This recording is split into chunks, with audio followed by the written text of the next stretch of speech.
Hello friends, welcome back to i-TUTOR NCERT series. Today we will be discussing Class 11 Geography NCERT India Physical Environment Chapter 3 Drainage System. Let's start. A river drains the water collected from a specific area which is called its catchment area. Okay, so a river drains the water which collected from a specific area and this is called the catchment area. An area drained by a river and its tributaries is called a drainage basin. Okay, so an area that drained by a river and its tributaries. So this area is called, or this basin is called a drainage basin. The boundary line separating one drainage basin from the other is known as watershed.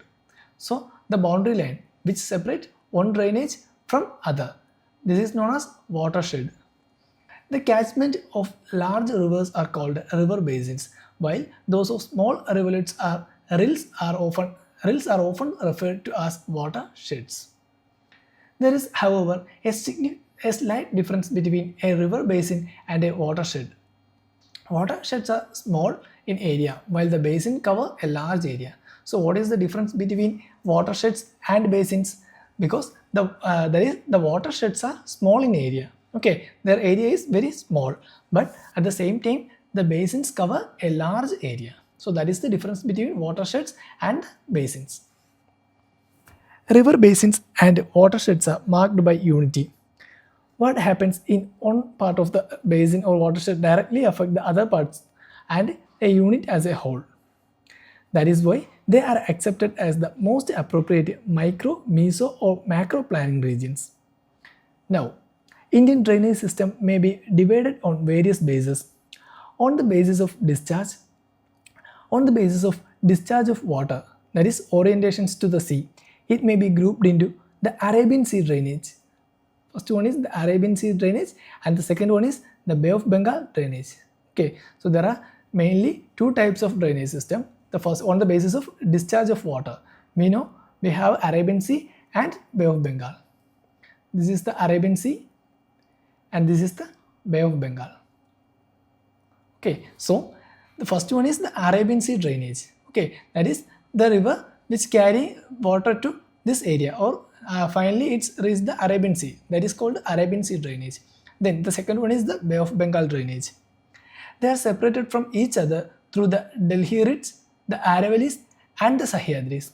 Okay, so they are separated by the Arabian Sea drainage and the Bay of Bengal drainage. They are separated from each other through the Delhi Ridge, the Aravallis and the Sahyadris.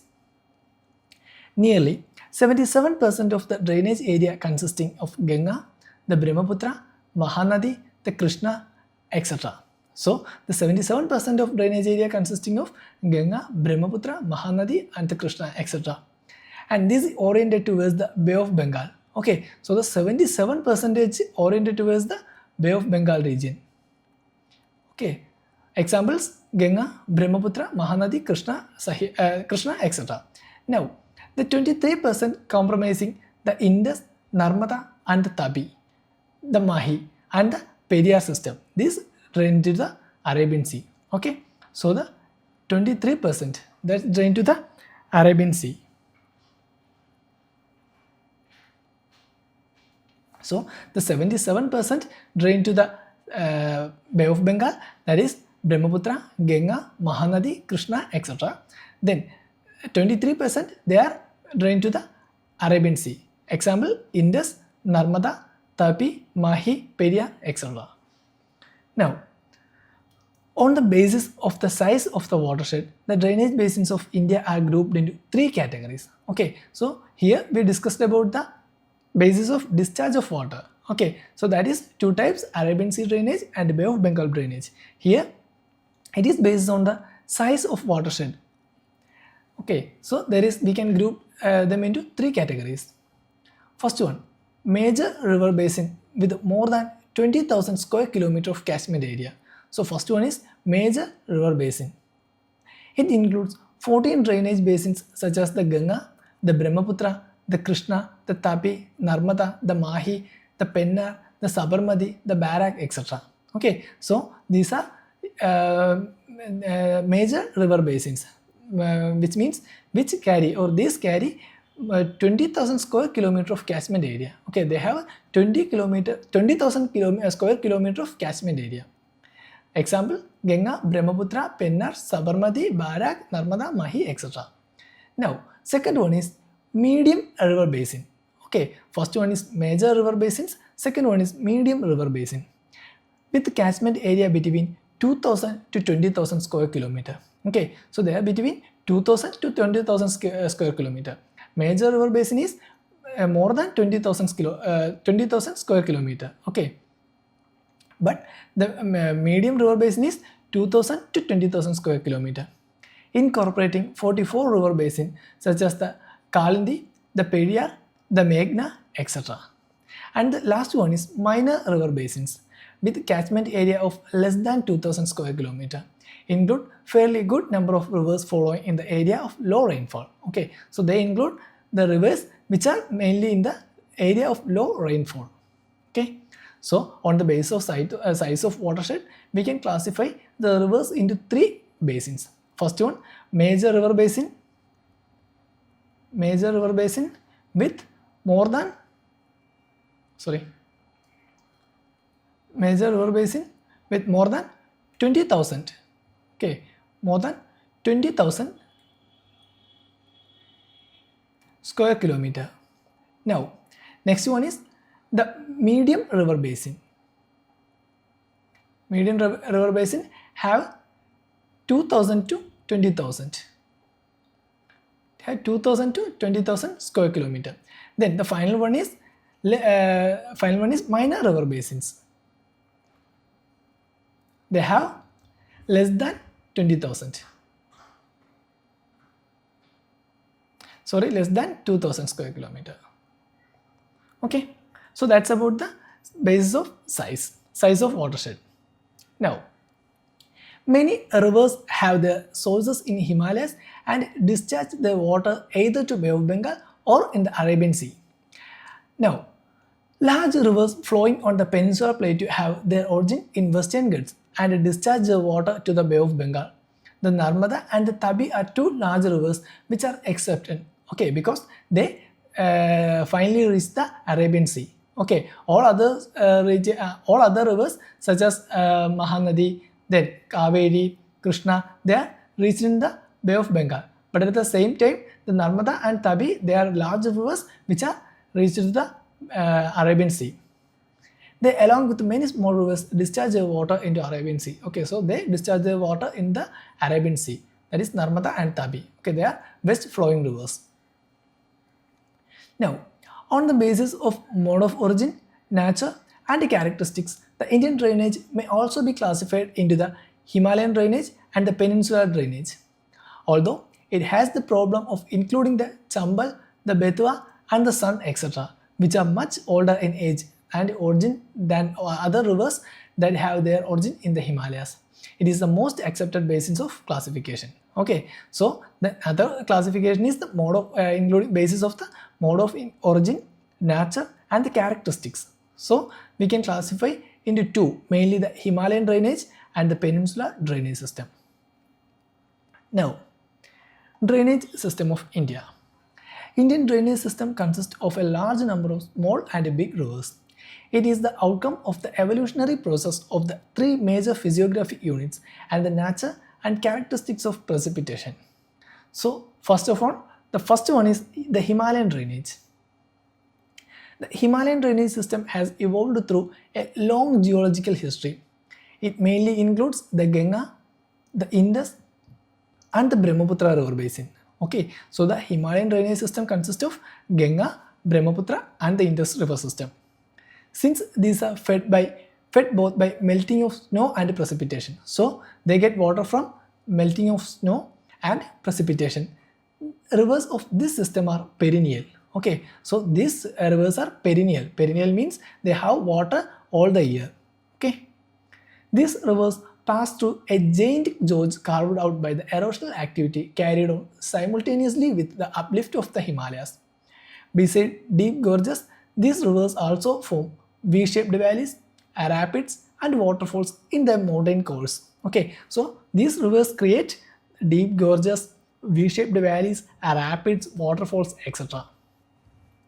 While entering the plains, they form depositional features like flat valleys, oxbow lakes, floodplains, braided channels, and the deltas near river mouth. Okay, so they also create the depositional features like flat valleys, oxbow lakes, floodplains, braided channels, and deltas near the river mouth. Okay, when they entering the plain. In the Himalayan regions, the courses of these rivers is highly tortuous, but over the plains they display a strong meandering tendency. Okay, so over the plains they display a strong meandering tendency and shift their courses frequently. River Kosi, also known as the Sorrow of Bihar, has been notorious for frequent changes of its course. Okay, so we know what is the process of meandering. It is the zigzag movement of river. Okay, so this process, this is called the meander. Okay, so the river Kosi, this also known as the Sorrow of Bengal, because this river notoriously, this river frequently changing its course. The Kosi brings huge quantity of sediments from its upper reaches and deposit in its plains. The course gets blocked and consequently the river changes its course. Okay, so the Kosi river, they bring huge quantity of sediments from the upper reaches and they deposit it on the plains. So by this way the river course get blocked and it need to divert the route. So consequently the river changes its course. Now, evolution of the Himalayan drainage. There are difference of opinion about the evolution of Himalayan rivers. However, geologists believe that a mighty river called Shivalik or Indo-Burma traversed the entire longitudinal extent of Himalaya from Assam to Punjab and onwards to Sindh and finally discharged into the Gulf of Sindh near Lower Punjab during the Miocene period, some 5 to 24 million years ago. The remarkable continuity of the Shivalik and its lacustrine origin and alluvial deposits consisting of sand, silt, clay, boulders, and conglomerates support this viewpoint.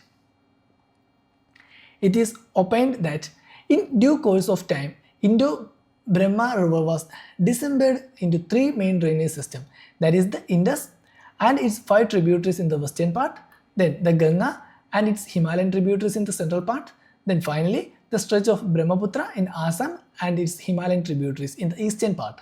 Okay, so in the western part, Indus and its tributaries, in the central part, the Ganga and its Himalayan tributaries, and in the eastern part, the Brahmaputra and its Himalayan tributaries.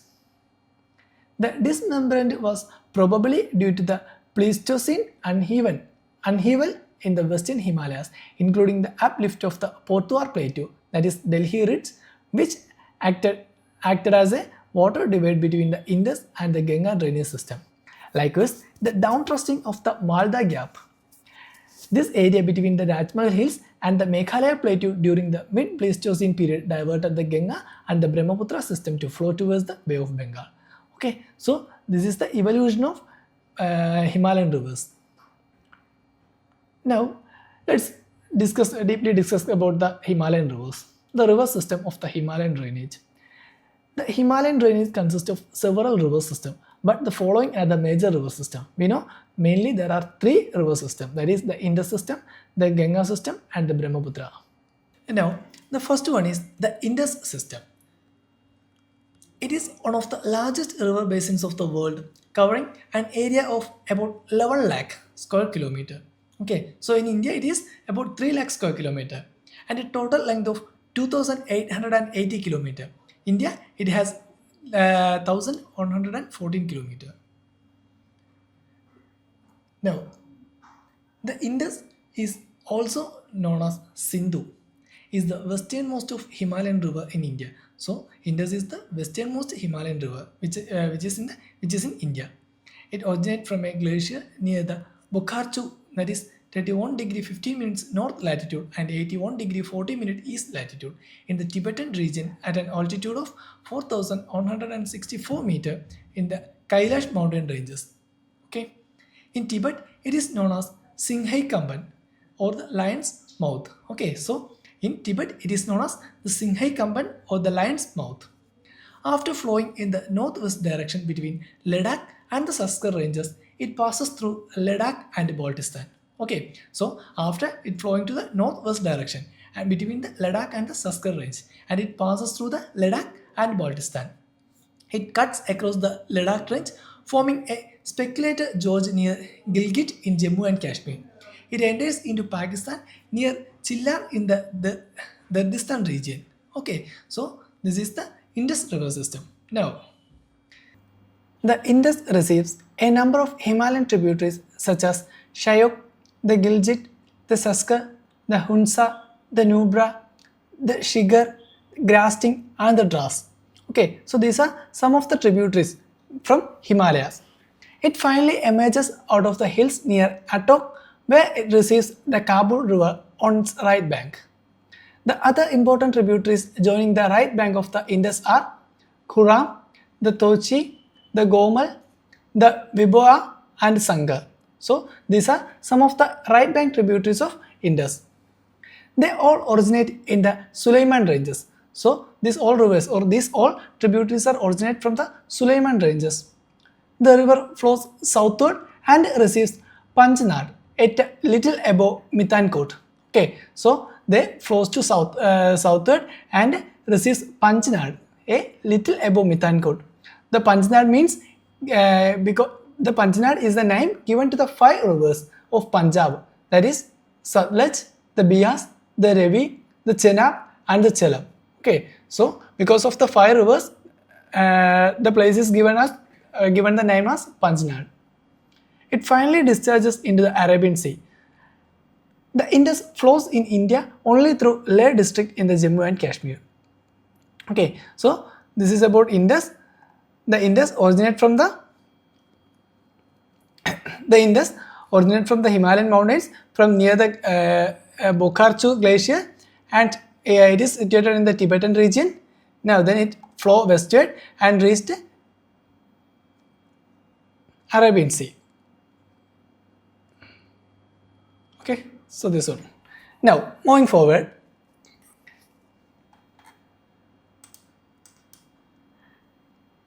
the Jhelum and important tributaries of the Indus. So now let's discuss about the tributaries of Indus. First one is the Jhelum. Is an important tributary of the Indus, arises from a spring at Verinat situated at the foot of Pir Panjal in the southeastern part of the Valley of Kashmir. It flows through Srinagar and the Ula Lake before entering Pakistan through a deep narrow gorge. Okay, so this river, the Jhelum, flows through Srinagar and the Ula Lake before entering Pakistan through a deep narrow gorge. It joins the Chenab near Jang in Pakistan. So the Jhelum joins with the Chenab near the Jang in Pakistan. The second one is Chenab. It is the largest tributary of the Indus. So Chenab is the largest tributary of Indus. It is formed by 2 streams, the Chandra and the Bhaga. So the Chenab is formed by 2 streams. The first one is Chandra and the second one is Bhaga, which join at Tandi near Keilong in Himachal Pradesh. Hence, it is also known as Chandrabhanga. Okay, so because of the 2 streams, that is Chandra and the Bhaga, this is also known as Chandrabhaga. The river flows for 1180 km before entering into Pakistan.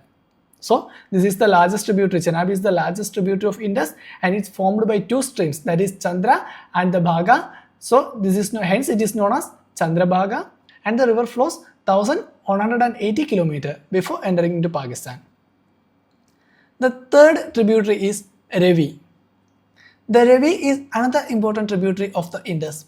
It rises west of Rongtang Pass in Kulu Hills of Himachal Pradesh and flows through the Chamba Valley of the state. Okay, so it mainly rises from the west of Rongtang Pass in the Kulu Hills of Himachal Pradesh and flows through Chamba Valley of the state before entering Pakistan and joining the Chenab near Sarai Sindhu. It drains the area lying between the southeastern part of Pir Panjal and the Dualadar ranges. So the Ravi is another important tributary of Indus. It rises west of the Rongtang Pass, that is in Kulu Hills of Himachal Pradesh, and it flows through the Chamba Valley of the state. Then before entering into Pakistan, it joined the Chenab near Sarai Sindhu and drains the area lying between the southeastern part of Pir Panjal and the Dualadar ranges. Next one is the Bias. It is another important tributary of the Indus, originating from the Bias Kund near Rohingtang Pass at an elevation of 4,000 meters above the mean sea level. The river flows through the Kulu Valley and forms gorges at Kati and Lagi in the Doardar range. It enters the Punjab plain where it meets the Satluj near Harike. So, Bias originates from the Bias Kund near the Rohingtang Pass. Then, its elevation is 4,000 meters above the mean sea level, and the river flows through the Kulu Valley and forms gorges at Kati and Largi in Dholadar range. Then it enters into Punjab plains and it meets Satluj there. Next one is Satluj. It originates in the Arakas Lake near Manasarovar at an altitude of 4,555 meters in Tibet, and where it is known as Langchen. Okay, where it is known as Langchen Kambam. So the Satluj originates in the Arakas Lake near Manasarovar and at an altitude of 4,555 meters, and in Tibet it is known as Langchen Kambam. It flows almost parallel to the Indus for about 400 kilometers before entering India. And then it comes out of a gorge at Rupar. It passes through the Shipkila on the Himalayan ranges and entered the Punjab plain. It is an antecedent river. It's very important tributary as it feeds the canal system of the Bakranangal project. Okay, so the Satluj is an important tributary because it feeds the canal system of Bakranangal project. So that's about the Indus River and its tributaries. Next one is the Ganga system. The Ganga is the most important river of India, both from the point of view of its basin and the cultural significance. It arises in the Gangotri Glacier near Gaumukh, that is 3,900 meter elevation in Uttarkashi district of Uttaranchal, that is in Uttarakhand. So the Ganga is important river on the basis of basin and the cultural significance. Now, it rises in the Gangotri Glacier near Gaumukh in Uttarkashi district of Uttaranchal, that is Uttarakhand. Here it is known as Bhagirathi. So it's known as Bhagirathi. Then it cuts through the central and the lesser Himalaya in a narrow gorge. At Devaprayag, the Bhagirathi meets the Alakananda. So at Devaprayag, the Bhagirathi river meets Alakananda, and hence after it is known as Ganga. Okay, so when Bhagirathi meets Alakananda, and then it is known as Ganga. The Alakananda has its source in the Satopnath glacier above Badrinath. The Alakananda consists of the Dhauli and Vishnu Ganga, which meet at Joshimath or Vishnu Prayag. The other tributaries of Alakananda, such as the Pindar, join at the Karna Prayag, while Mandagini or Kali Ganga meets at the Rudra Prayag. Okay, so the other tributaries of Alakananda, that is Pindar, joins at Karna Prayag, while Mandagini or Kali Ganga, this meet at Rudra Prayag. The Ganga enters the plain at Haridwar. So the Ganga enters the plains at Haridwar. First one, the Bhagirathi, it meets with the Alakananda in the Devaprayag, and hence after it is known as Ganga. Then the Ganga enters the plain at Haridwar. From here, it flows first to the south, then to the southeast and east before splitting into two distributaries. The two distributaries are Bhagirathi and Hooghly. Okay, so when it reaches the plains, it first flows to the south and then to the southeast and then east before splitting into two distributaries. The two distributaries are Bhagirathi and Hooghly. The river has a length of 2,525 km. It is shared by Uttarakhand, Uttar Pradesh, Bihar, West Bengal, etc. Okay, so the river shared by four districts, that is Uttarakhand, Uttar Pradesh, Bihar and West Bengal. The Ganga basin covers about 8.6 lakh square kilometer area in India alone. The Ganga river system is the largest in India, having a number of perennial and non-perennial rivers originating in the Himalayas in the north and the peninsula in the south. The Sun is its major right bank tributary, so the river Sun is the major right bank tributary of Ganga. The important left bank tributaries are the Ram Ganga, the Gomati, the Ghagra, the Gandhak, the Kosi and the Mahananda. Okay, so these are some of the less important left bank tributary of Ganga. the river finally discharges itself into the Bay of Bengal near the Sagar Island. The Yamuna, the westernmost and longest tributary of Ganga, has its source in Yamunotri Glacier on the western slopes of Banderpanch Range. Okay, so next important tributary of Ganga is Yamuna, and the westernmost and longest tributary of Ganga. Okay, so Yamuna is the westernmost and the longest tributary of Ganga, and it has its source in Yamunotri Glacier on the western slopes of Banderpanch Range. It joins the Ganga at Prayag, that is in Allahabad. It is joined by Chambal, the Sindh, the Betwa, the Ken on its right bank, which originate from the peninsular plateau, while the Hindan, the Rind, the Sengar, the Varuna, etc. join on its left bank. Okay, so the Ganga joined by the Chambal, the Sindh, the Betwa and the Ken on its right bank, and Hindan, Rind, Sengar and Varuna, etc. join on its left bank. Much of its water feeds the western and the eastern Yamuna and the Agra canals for irrigation purposes. The Chambal rises near Mo in Malwa Plateau of Madhya Pradesh and flows northwards through a gorge upward of the Kota in Rajasthan, where the Gandhisagar Dam has been constructed. From Kota, it travels down to Bundi, Savai, Mandhopur and Dholpur, and finally joins the Yamuna. The Chambal is famous for its badland topography called Chambal ravines. Okay, so the Chambal is famous for its badland topography, that is called Chambal ravines. Now, the Gandak comprises of two streams, namely Kali Gandak and Trishul Ganga. It rises in the Nepal Himalayas between the Dhaulagiri and Mount Everest and drains the central part of Nepal. Okay, so the next one is the Gandak, and it comprises of two streams, that is Kali Gandak and Trishul Ganga, and it rises in the Nepal Himalaya between Dhaulagiri and Mount Everest, and mainly it drains the central part of Nepal. It enters the Ganga plain in Champaran district of Bihar and joins the Ganga at Sonpur near Patna.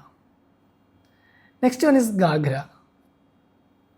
It originates in the glaciers of Mapchango after collecting the water of its tributaries Tila, Seti and Beri. It comes out of the mountain, cutting a deep gorge at Shishpani. The river Sarda, that is Kali or Kali Ganga, joins it in the place before it finally meets Ganga at Chapra.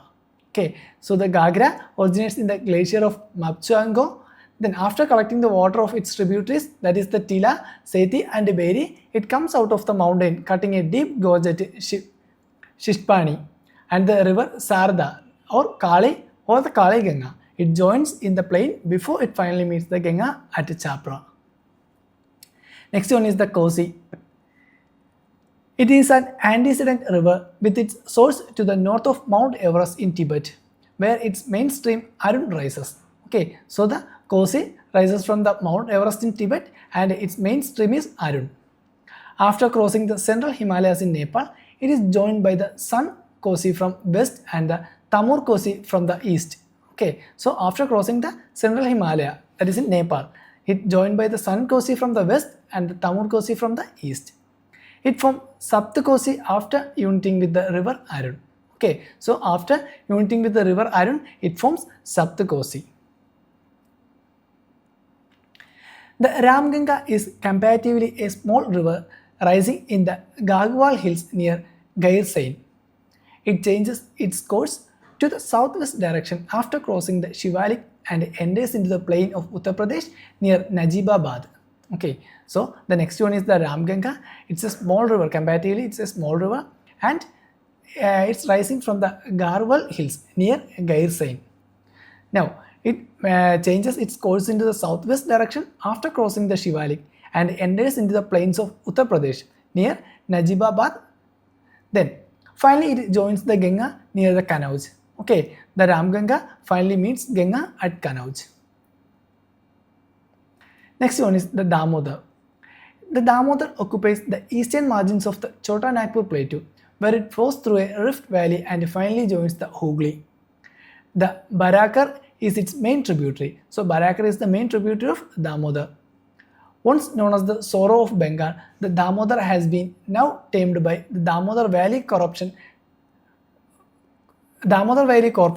a multi-purpose project. Okay, so once the Damodar River is known as the Sorrow of Bengal, but now it has been tamed by the Damodar Valley Corporation.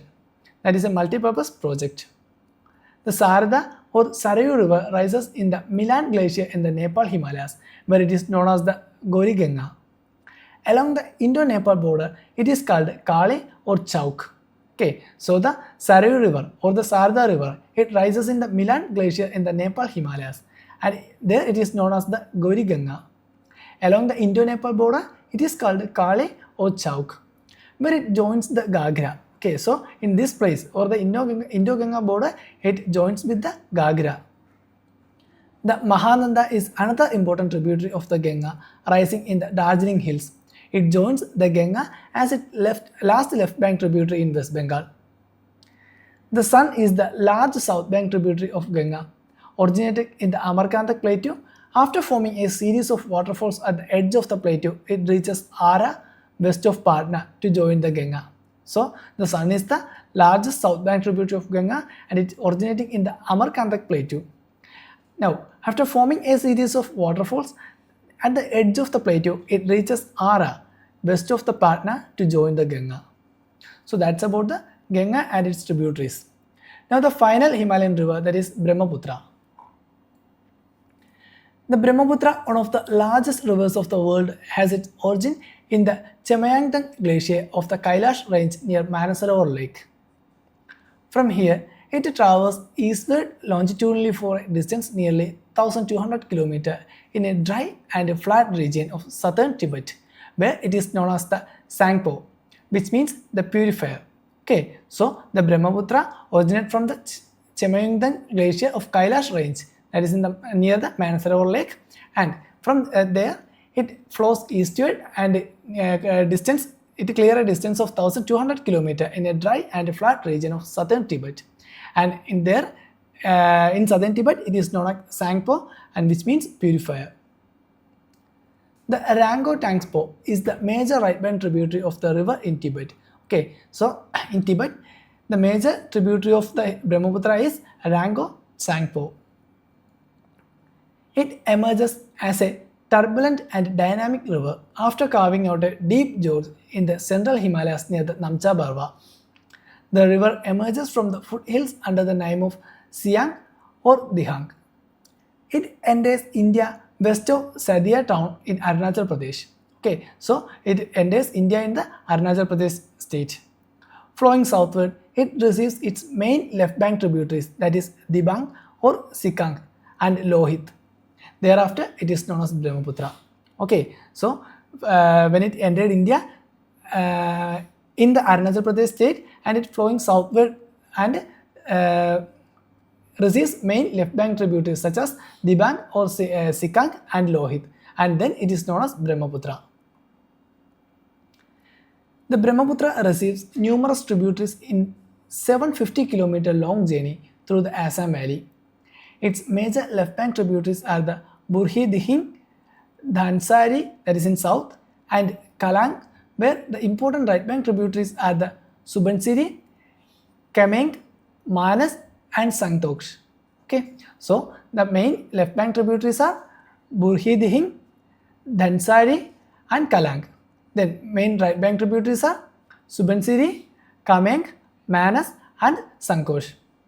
The Subansiri, which has its origin in Tibet, is an antecedent river. The Brahmaputra enters into Bangladesh near the Dhubri and flows southward.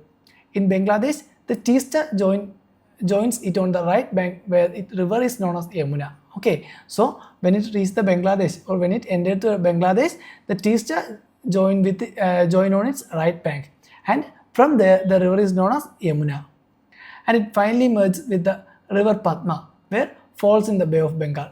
Okay, so the Brahmaputra enter into Bangladesh and it meets with the Teesta river. Okay, it's joined as the right bank tributary of Brahmaputra, and then it is known as Yamuna, and this Yamuna finally merges with the river Padma and falls into the Bay of Bengal. The Brahmaputra is well known for floods channel shifting and bank erosion. This is due to the fact that most of its tributaries are large and bring large quantities of sediments owing to heavy rainfall in this catchment area. Okay, so that is about the Brahmaputra river. Next one is peninsular drainage system. So now we already discussed about the Himalayan drainage system or the perennial drainage system. Now we have to discuss the peninsular drainage system. The peninsular drainage system is older than the Himalayan one. Okay, so these are older than the Himalayan drainage system. This is evident from the broad and largely graded shallow valleys and the maturity of the rivers. The western ghats running close to the western coast act as a water divide between major peninsular rivers. Okay, so the western ghats act as a water divide between the major peninsular rivers, and it discharging the water in the Bay of Bengal and a small rivulet joining the Arabian Sea. Mainly, we know the Narmada and Tabi flows to west. Narmada and Tabi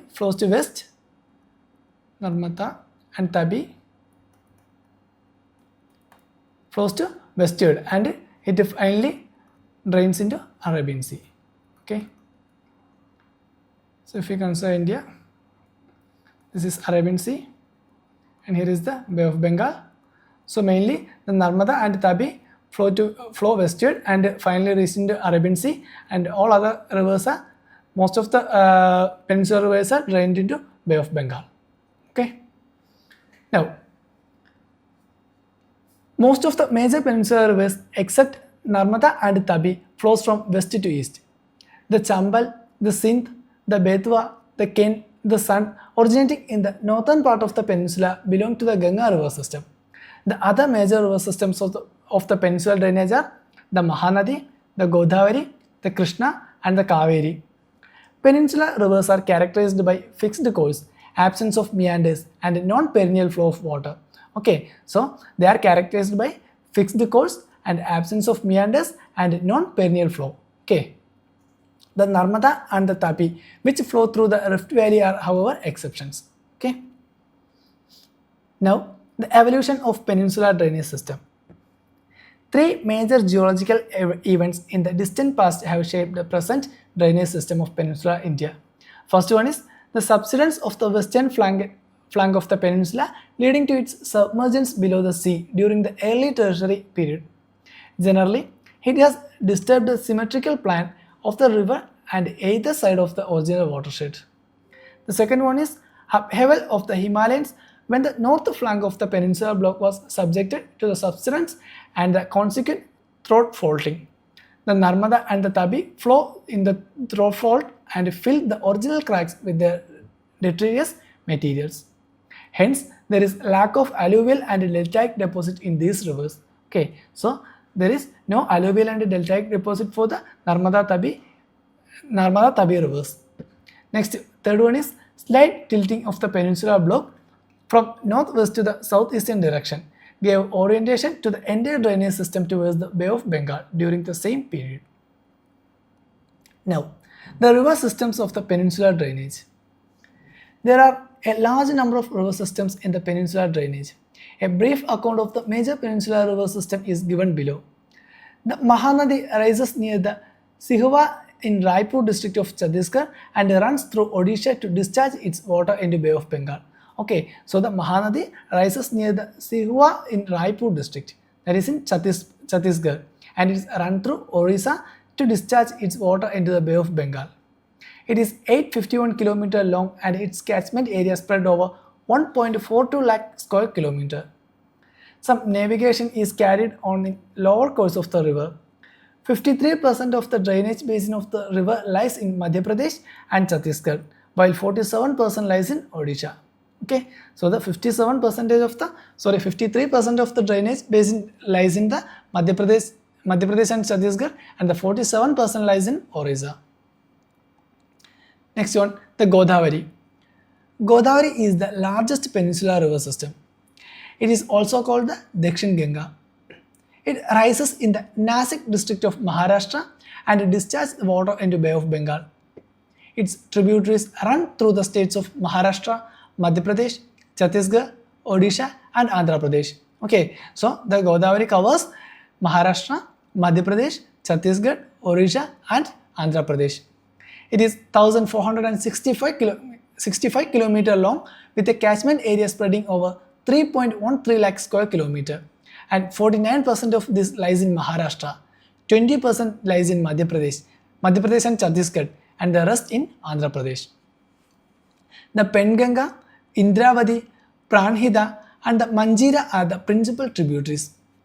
The Godavari is subjected to heavy floods on its lower reaches to the southern Polavaram, where it is famous for the picturesque gorge. It is navigable only in the deltaic stretch. The river after Rajmundry splits into several branches forming a large delta. Okay, so Godavari is the largest peninsular river and it's also called Dakshin Ganga. It rises near the Nasik district of Maharashtra and discharges the water into the Bay of Bengal. And it's cover Maharashtra, Madhya Pradesh, Chhattisgarh, Odisha and Andhra Pradesh. Now, the 49% of it lies in the Maharashtra district, then Maharashtra state, then 20% in Madhya Pradesh and Chhattisgarh, and the rest in Andhra Pradesh. Now, the important tributaries are Penganga, Indravati, Pranhida and Manjara. Next one is the Krishna River. Krishna is the second largest east flowing peninsular river which rises near the Mahabaleshwar in Sahyadri. Its total length is 1401 km. The Koyna, Tungabhadra and Bhima are its major tributaries. So, Koyna, Tungabhadra and the Bhima, they are the major tributaries of Krishna River. Of the total catchment area of the Krishna, 27% lies in Maharashtra, 44% lies in Karnataka and 29% in Andhra Pradesh. Okay, so Krishna is the second largest east flowing peninsular river and which rises near the Mahabaleshwar in Sahyadri. The main tributaries of Krishna are Koyna, Tungabhadra and the Bhima. Now, it's cover the states of Maharashtra, Karnataka and Andhra Pradesh. Next river is Kaveri.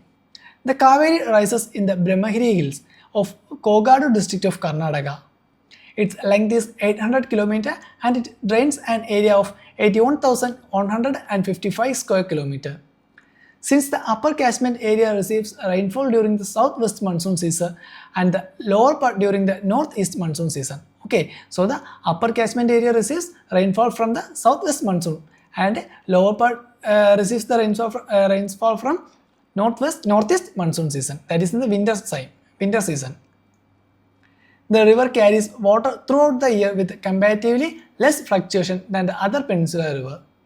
About 3% of the Kaveri basin falls in Kerala, 41% in Karnataka and 56% in Tamil Nadu. Its important tributaries are the Kabini, Bhavani and the Amravati. Okay, so these are the important tributaries of river Kaveri. Okay, Kabini, Bhavani and Amravati. Next, the Narmada. It originates on the western flank of Amarkantak Plateau at a height about 1057. Flowing in a rift valley between the Satpura in the south and the Vindhya range in the north, it forms a picturesque gorge in marble rocks and Duandar waterfalls near Jabalpur. After flowing a distance about 1312 km, it meets the Arabian Sea south of Bharuch and it forms a broad of 27 km long estuary. Its catchment area is about 98,796 square km. The Sardar Sarovar project has been constructed on this river. Okay, so Narmada originates on the western flanks of Amarkantak Plateau and it's a height of about 1057 meter, and it flows to the west and it's form a rift valley between the Satpura in the south and the Vindhya range in the north. Now it meets Arabian Sea after flowing about 1312 km. Now, next one is the Tapi. Tapi is the other important westward flowing river. It originates from the Multai in the Betul district of Madhya Pradesh. It is 724 km long and it drains an area of 65,145 square km. Nearly 79% of its basin lies in Maharashtra. Now 15% Madhya Pradesh and the remaining 6% in Gujarat. Okay, so the Tapi covers Maharashtra, Madhya Pradesh and Gujarat. The final river is Luni. It is the largest river system of Rajasthan, that is west of Aravalli. It originates near Pushkar in two branches, that is the Saraswati and the Sabarmati. Okay, so the Luni have two branches, that is first one is Saraswati and then one is Sabarmati, and which join with each other at Govindgarh. From here, the river come out of the Aravalli and known as Luni. Okay, so the two branches, that is Saraswati and Sabarmati, join with each other at Govindgarh, and from there it is known as Luni. It flows towards the west till Telwara and then takes a southward direction to join the Rann of Kutch. The entire river system is ephemeral. Okay, so that's about the peninsular river system and perennial river system. Now, smaller rivers flowing towards the west. The rivers flowing towards the Arabian Sea have short courses. The Shettrunji is one of such river which rises near the Dalkava in Amreli district. The Badra originates near the Aniali village of Rajkot district. Then the Dadar rises near the Gandhar village in Panchmahal district. And the Sabarmati and Mahi are the two famous rivers of the Gujarat. Okay, so these are some of the rivers which are flowing towards the west direction.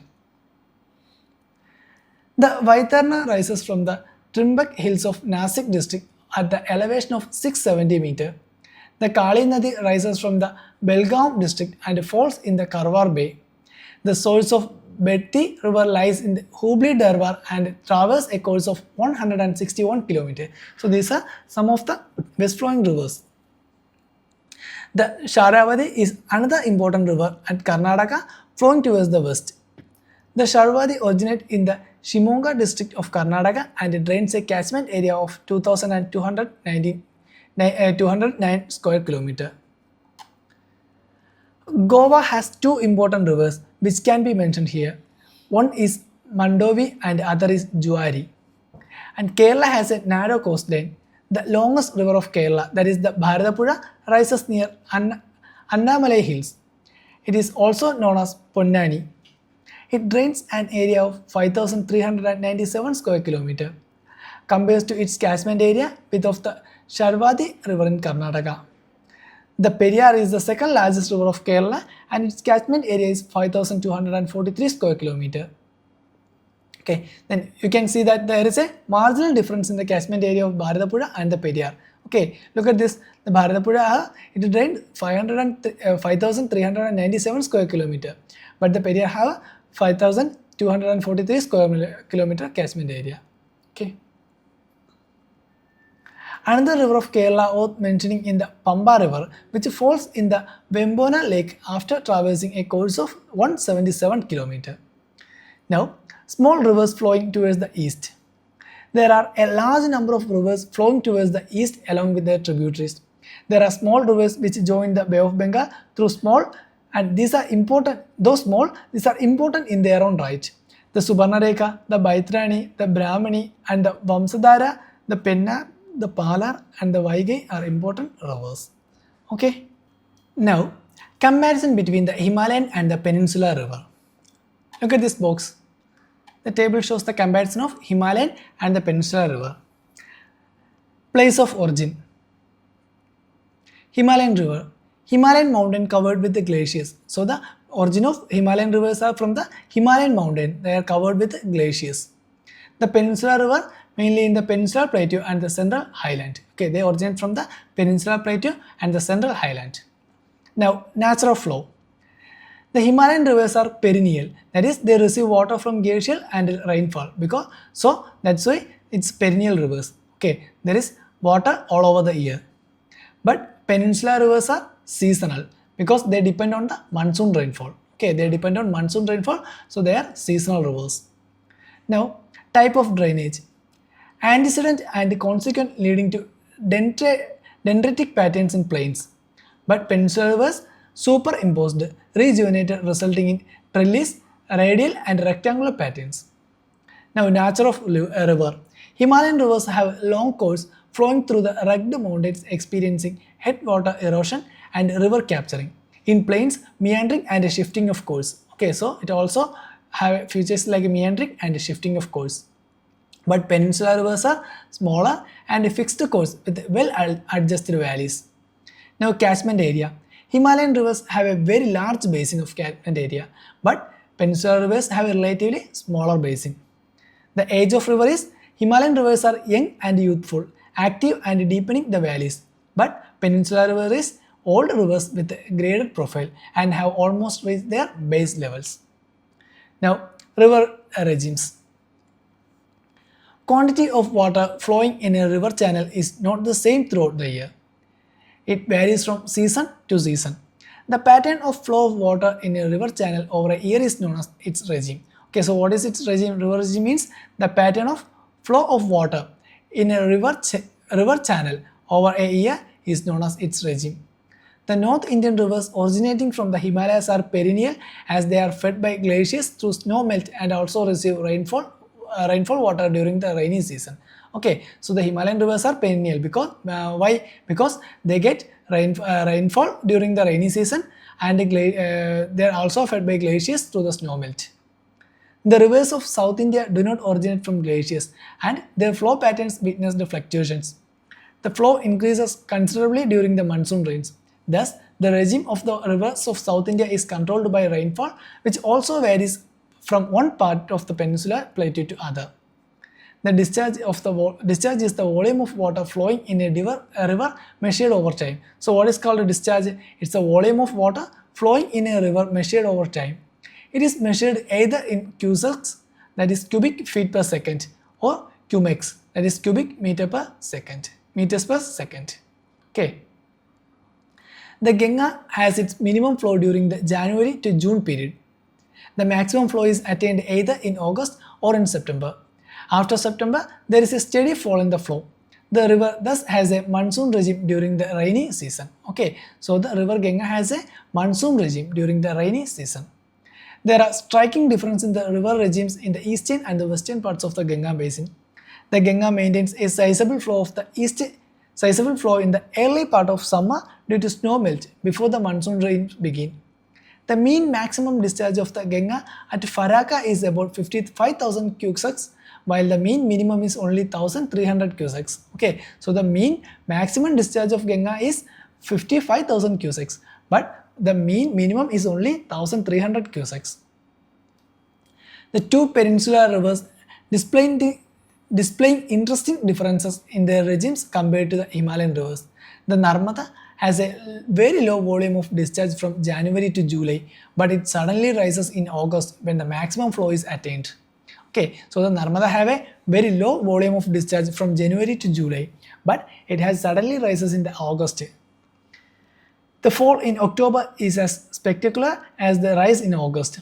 The flow of water in Narmada as recorded at Garudeshwar shows that the maximum flow of water is 2,300 cusecs, while the minimum flow is 15 cusecs.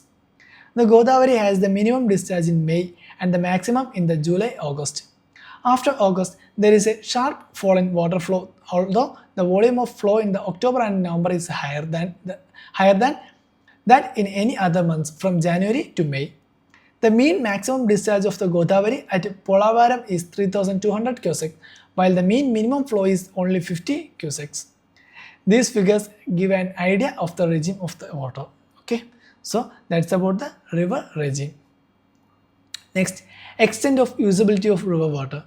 The rivers of India carry huge volumes of water per year, but it is unevenly distributed both in time and space. There are perennial rivers carrying water throughout the year, while the non-perennial rivers have very little water during the dry season. During the rainy season, much of the water is washed in floods and flows down the sea. Similarly, when there is a flood in one part of the country, the other area suffers from drought. Okay.